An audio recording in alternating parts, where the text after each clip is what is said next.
Good day mga kabakyard, dahil araw ng linggo, update na naman tayo sa ginawa nating kulungan. So nagawa na natin yung kulungan natin, kaya lang hindi tayo nakapag-video kanina kasi masyadong busy. So giniba natin yung luma nating kulungan kasi sa sobrang tagal, marupok na siya. Ayan, yung mga kawayan na pinaggibaan natin ng kulungan natin na luma.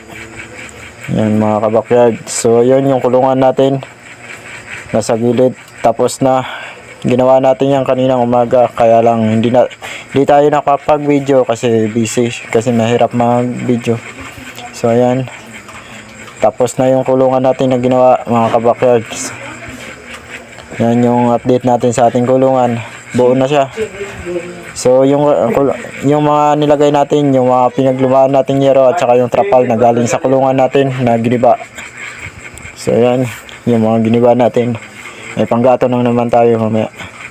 Yan mga kabakyard, yung yero na pinagtagpi-tagpi natin at saka yung trapal na nilagay natin na dating nakalagay sa lumang kulungan natin.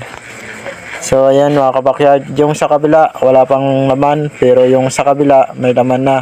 Nilagay na natin yung 5 piraso nating alagang sisiw na galing sa limber kasi matagal na silang nasa baba. Hindi na natin nalagay sa kulungan kasi wala nga tayong kulungan kasi sira na. Ito sila mga kabakyard.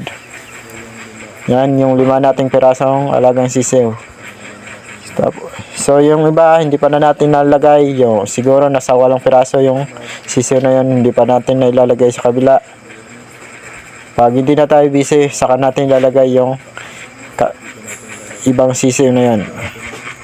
Yun nga mga kabakyard, maraming salamat.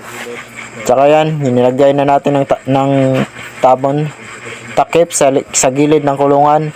Yung sa likod hindi pa na natin nailagay kasi wala pa tayong paglagyan. So ayan mga kabakyard, maraming salamat sa panonood ng aking video at reels. Huwag niyong kalimutang mag-like and share sa aking mga video. Maraming salamat, God bless.